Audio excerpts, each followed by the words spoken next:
This girl reveals the location of a missing millionaire's son, but everyone expected him to be in a distant place. But the most incredible thing is that he was nearby and in one of the most unexpected places. Comment and give my story a rating from 0 to 10. Your opinion is very important, and subscribe to my channel to support my work. I'm counting on your help. The scream sliced through the muggy afternoon air like a blade, echoing through the cobblestone streets of the historic town at precisely 3 o'clock.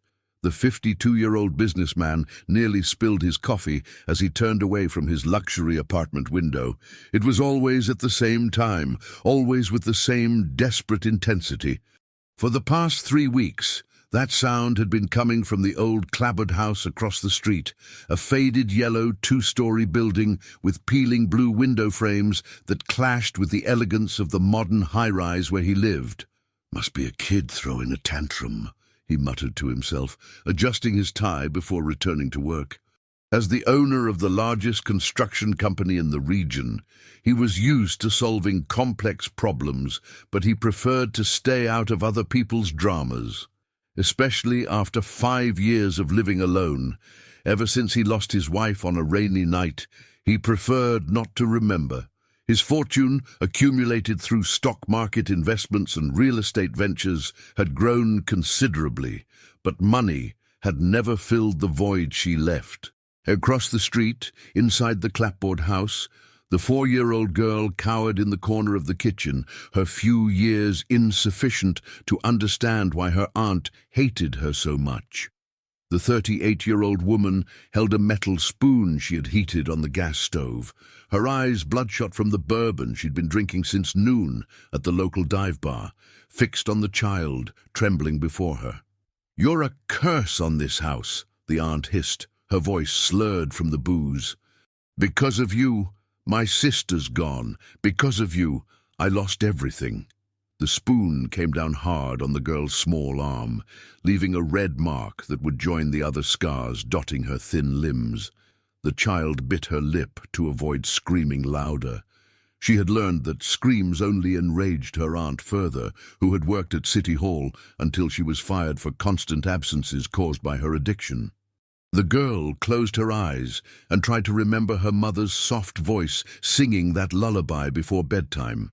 It was all that remained of her now, fragments of memories and a melody that insisted on echoing in her mind during the most painful moments.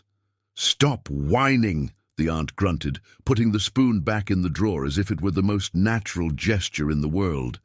"Go to your room, and I don't want to see you until tomorrow. And if you get charcoal all over the walls again, you'll see what real punishment is." The girl ran to the small room at the back of the house, a stuffy space with an old bed and a crucifix on the wall. There, she curled up in the thin sheet and began to hum her mother's song softly, the only thing that still comforted her. She didn't know that across the street someone had finally paid attention to that melody. The businessman stopped reviewing contracts when he heard the faint but distinct sound. He knew that song. His wife used to sing it when she cooked, a folk song about free birds. But where was it coming from? He approached the window again, his eyes scanning the facade of the clapboard house. One of the back windows was slightly open, and from there came that child's voice, shaky but persistent. For the first time in 3 weeks, he felt something other than simple annoyance. There was something in that voice that struck a sensitive chord in his chest, something that reminded him of responsibilities long buried under layers of work and isolation. Next door to the clapboard house, the 61-year-old retired teacher was watering her begonias when she heard the girl singing. Unlike the businessman, she could no longer ignore the signs. During her 40 years teaching elementary school, she had developed a sixth sense for children in distress.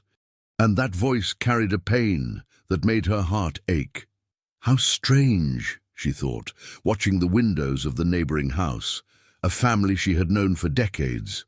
The aunt had always been troubled, but since she took custody of her orphaned niece, something had changed in the air of that house. The girl never played in the yard, never ran through the streets like the other children in the historic town. The teacher dried her hands on her apron and made a decision. The next morning, she would pay a courtesy visit to her neighbor. It had been a long time since they had a proper conversation, and perhaps it was time to get to know the little orphan better. Meanwhile, the businessman remained at the window, an uncomfortable feeling growing in his chest. The song had stopped, but something in those few minutes had awakened memories he preferred to keep dormant. Memories of a former employee who had abruptly resigned 5 years ago, a few months before his wife's accident. The employee was a kind woman, always humming while organizing the construction company's files. Then, suddenly, she had simply disappeared from his life, leaving only a formal resignation letter and many unanswered questions. He had never thought about her again until he heard that familiar song echoing from a house where a child seemed to be suffering in silence. The sun began to set over the mountains as the girl finally fell asleep, exhausted by pain and fear. Her little fingers clutched the sheet, and in her dreams she flew like the birds she secretly drew on the kitchen walls with pieces of charcoal found in the yard. Across the street, the businessman closed the curtains and tried to return to work. But he couldn't concentrate. Something had changed that afternoon, something he didn't yet fully understand. For the first time in years, he felt that perhaps it was time to pay attention to what was happening beyond his own windows. Night fell on the historic town, but the echo of that child's song continued to resonate in the mind of a man who had spent 5 years running away from his responsibilities and a retired teacher who had never been able to ignore a child's suffering. The next morning brought with it the aroma of fresh bread from the local bakeries and the typical bustle of the historic town, awakening for another day. The retired teacher put on her best floral dress and combed her grey hair with extra care.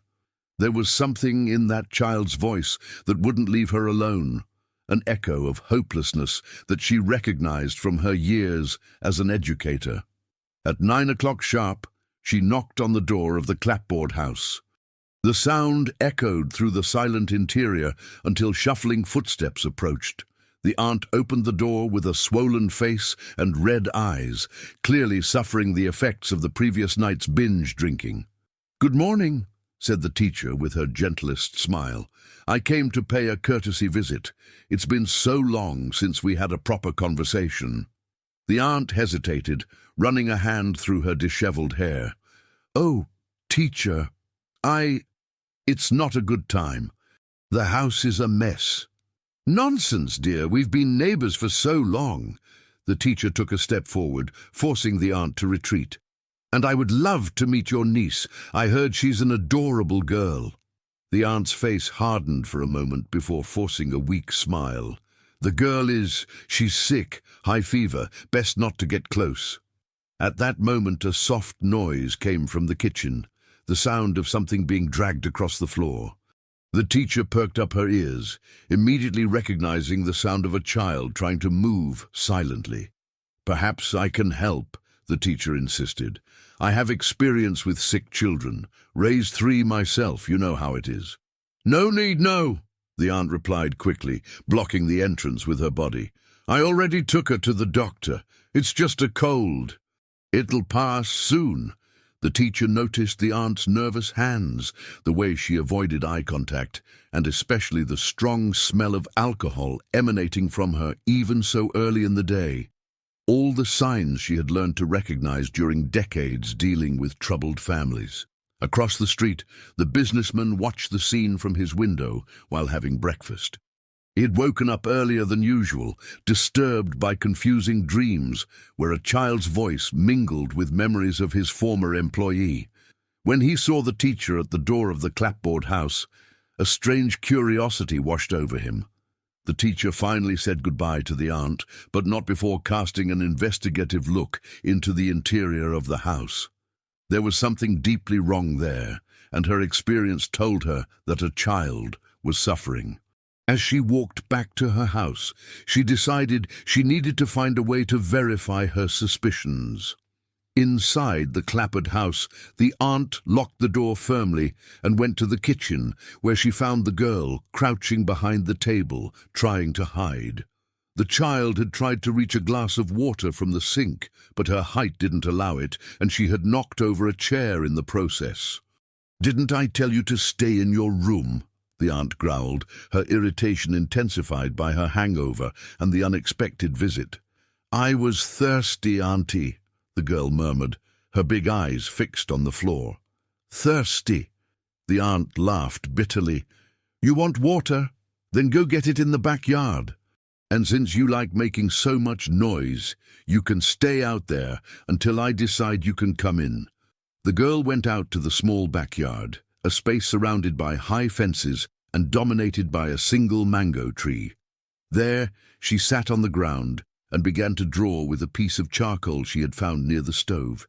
It was always birds, small, large, some flying, others perched on imaginary branches. Each stroke represented her dream of freedom, of flying away from that house where pain was her only constant companion. The hours passed slowly. The aunt had locked the back door, leaving the girl in the yard under the hot midday sun. The child began to feel dizzy, but she knew that knocking on the door would only result in more punishment. So she began to sing her mother's song softly, the melody being her only source of comfort. It was this melody that reached the businessman's ears again. This time, he couldn't ignore it. There was something too familiar about that voice, that specific song. He picked up his cell phone and, almost without thinking, began to record. He didn't know exactly why, but an instinct told him that he might need that evidence. As he recorded, fragments of memories began to fall into place in his mind. His former employee used to hum that same song while working. The employee who had been an exemplary worker until she disappeared abruptly. The employee who always spoke fondly about her little daughter, a girl named... The daughter, the businessman muttered, his cell phone trembling in his hands. His former employee's daughter was named that. The realization hit him like a punch in the stomach. The child suffering in the house across the street was the daughter of the kind woman who had worked for him for 3 years before simply disappearing. How hadn't he made that connection before? The businessman put away his cell phone and began to pace back and forth in his apartment. He vaguely remembered the employee mentioning family problems, a sister she didn't get along with, financial difficulties.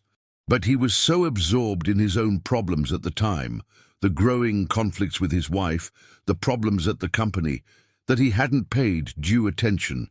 Now, 5 years later, the employee's daughter was across the street, and from the sounds coming from that house, she wasn't in a good situation. The guilt he carried for the loss of his wife multiplied, now including regret for not having helped the employee when she clearly needed it.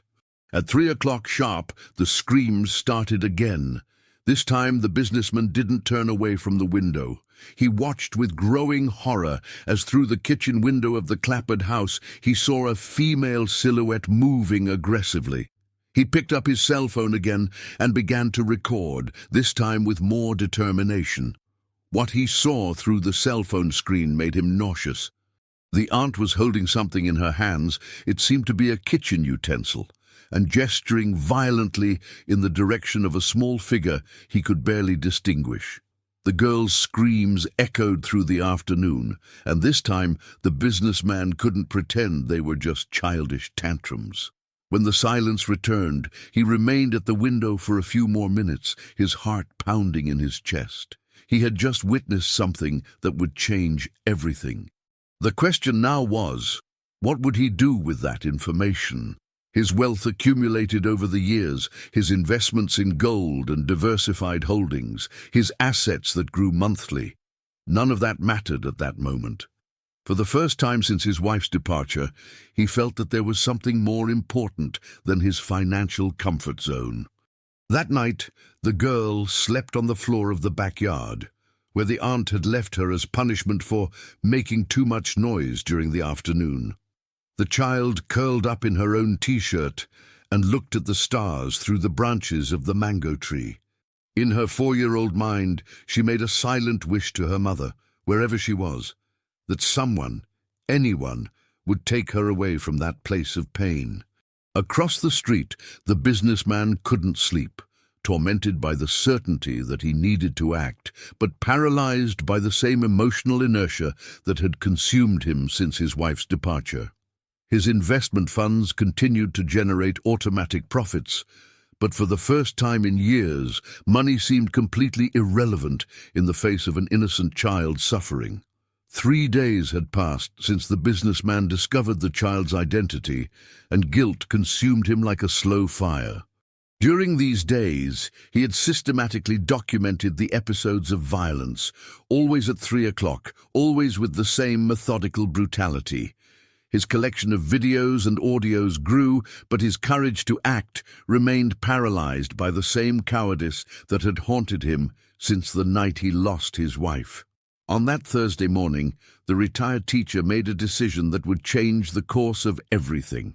She had spent the night awake, tormented by the certainty that a child was suffering just meters from her home. Her 4 decades as an educator had taught her to recognize the signs, and all of them were present in the clapboard house. She decided to approach the situation differently. Instead of trying a new direct visit to the aunt, she opted for a more subtle strategy. At 7 in the morning, she positioned herself in the side yard of her house, the place from which she had the best view of the backyard of the clapboard house. What she saw horrified her.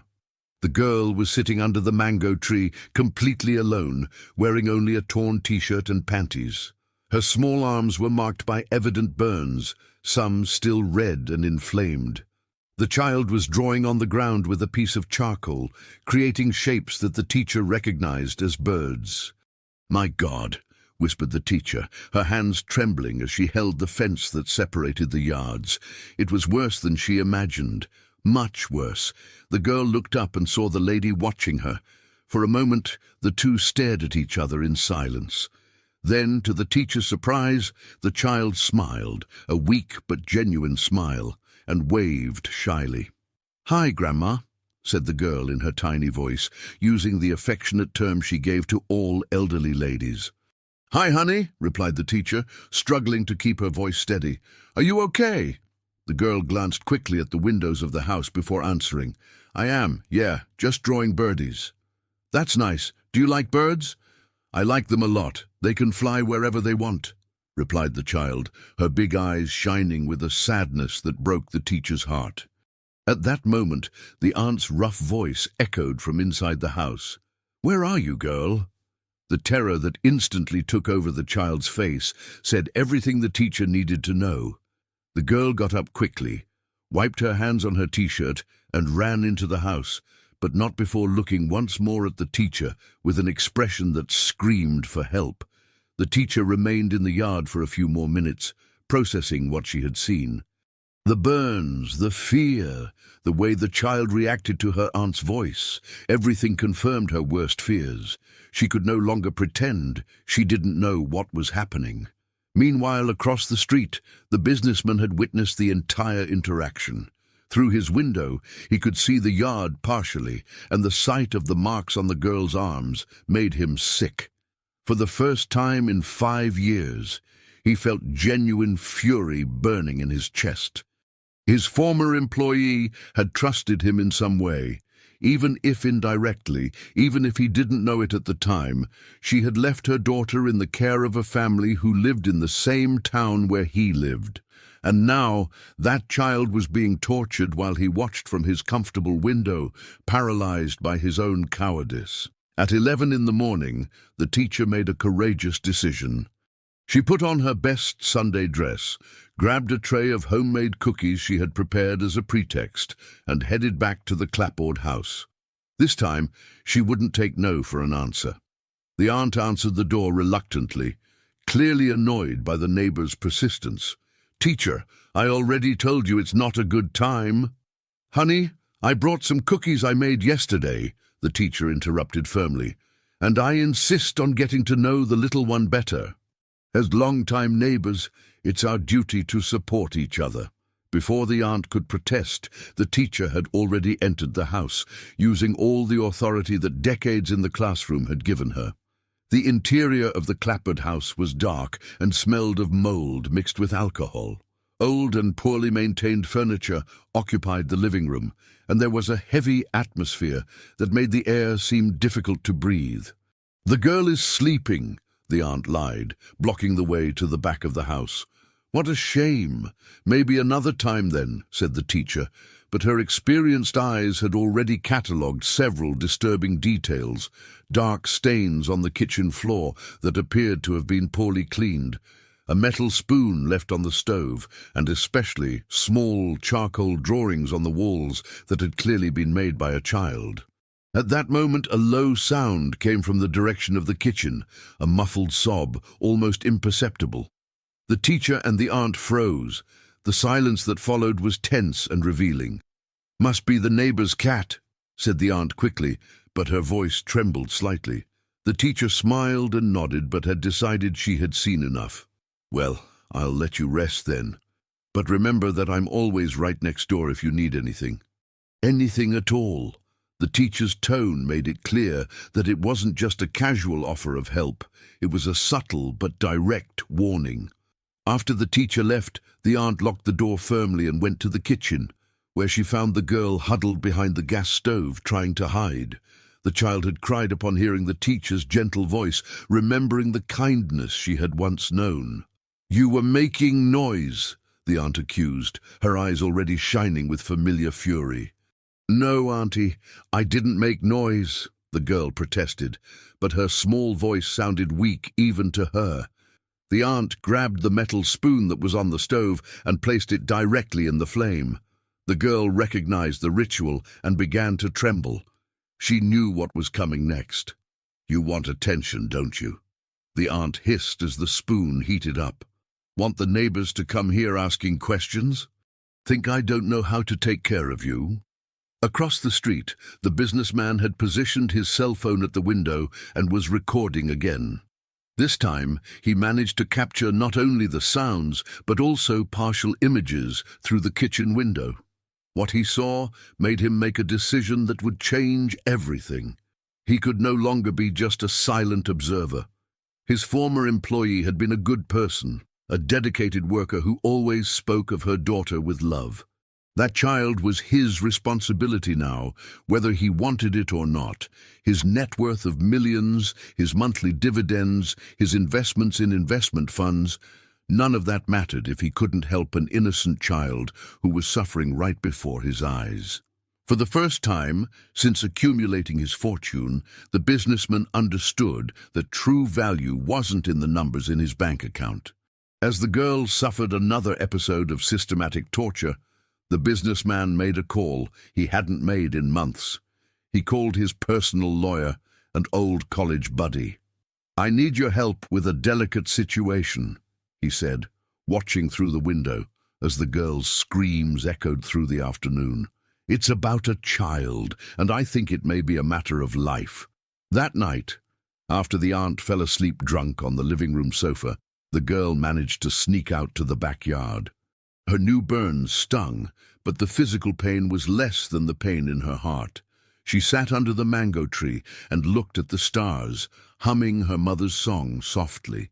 What she didn't know was that, for the first time in months, someone was truly paying attention to her suffering, and that, in the coming days, her life would change in ways she couldn't even imagine. The businessman, watching from the window, had finally found a purpose greater than his profits and investments. A child needed him, and this time he wouldn't fail. The lawyer arrived at the businessman's apartment on Friday morning with a grave expression on his face.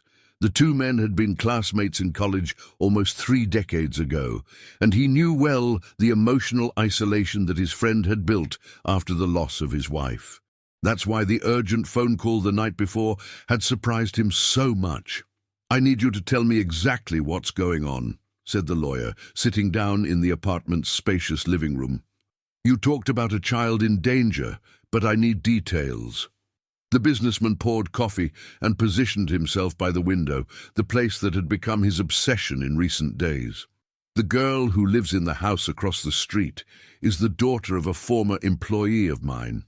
She's being mistreated by the aunt who takes care of her." "Mistreated how?" asked the lawyer, taking a notepad from his briefcase. "Burns, daily screams, neglect." The businessman paused, struggling with the words. "I have recordings, evidence of what's happening." The lawyer was silent for a moment, processing the information. "That's very serious. If you have evidence of child abuse, you need to contact Child Protective Services immediately." "I know," replied the businessman, running his hands over his face. "But there's something else. The employee worked for me for 3 years. She left abruptly in 2019, a few months before my wife's accident. I never understood why, but now you feel responsible," the lawyer completed, understanding the emotional complexity of the situation. The businessman nodded. "If I had paid more attention at the time, maybe I could have helped. Maybe she wouldn't have needed to leave her daughter with that woman." At that moment, the familiar sound of screams echoed from the house across the street, even though it was only 9 in the morning.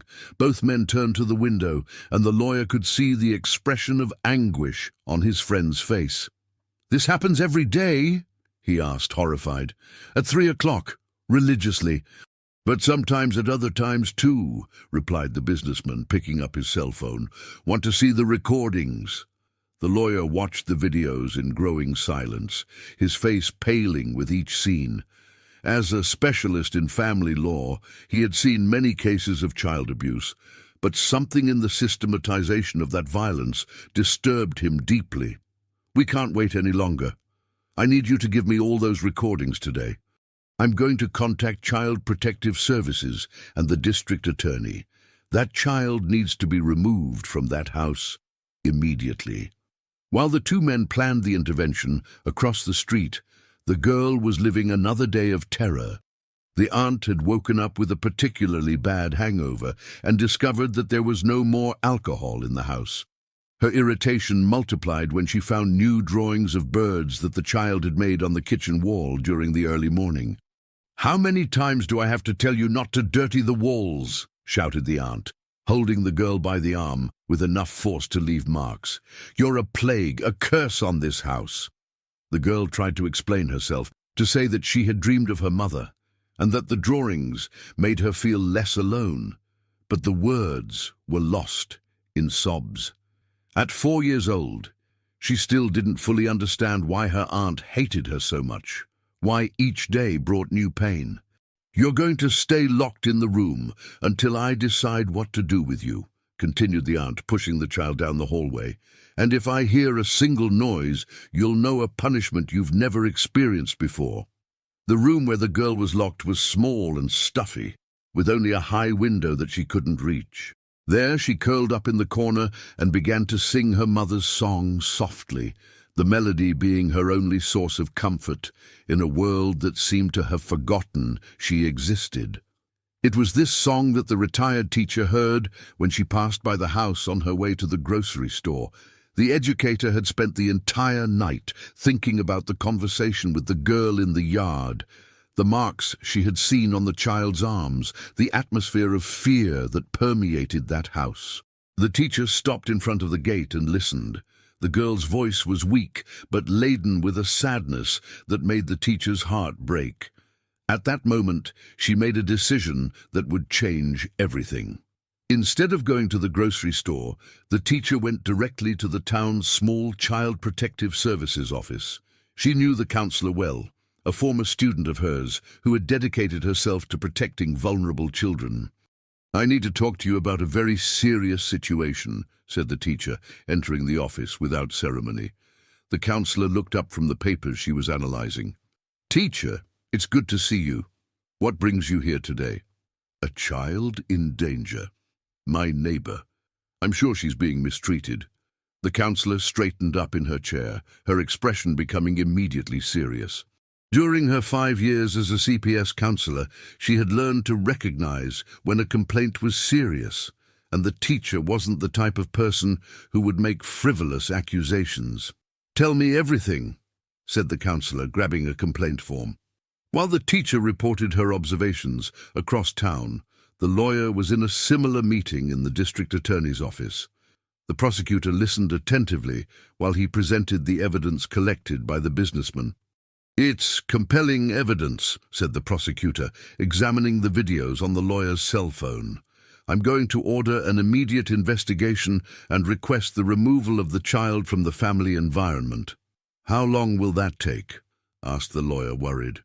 "With this evidence, we can act today," replied the prosecutor. "I'm going to contact Child Protective Services now."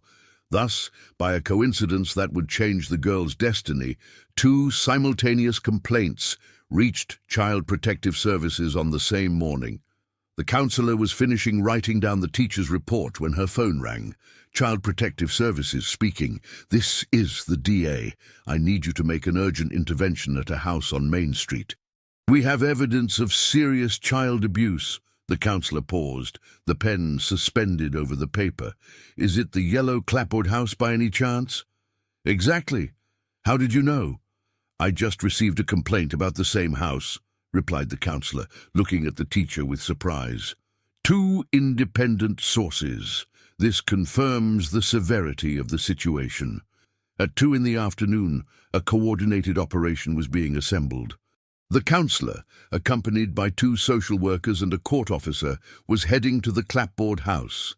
The teacher had offered to accompany the team, using her experience with traumatized children. The businessman was watching everything from his window, his heart pounding in his chest. Finally, after days of paralysis, he had managed to act.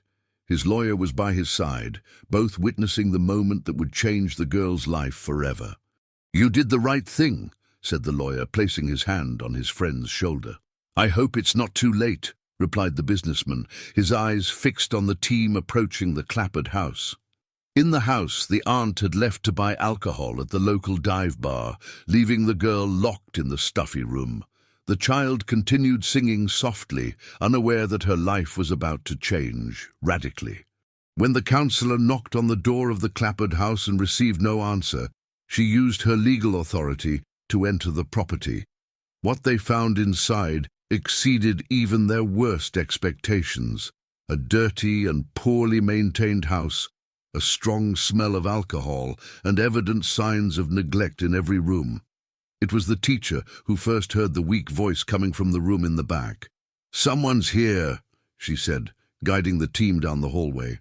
When they opened the door to the room and found the girl curled up in the corner singing her sad song, everyone present felt a pang in their heart. The child looked up with big, scared eyes, without understanding who those people were or what they wanted from her.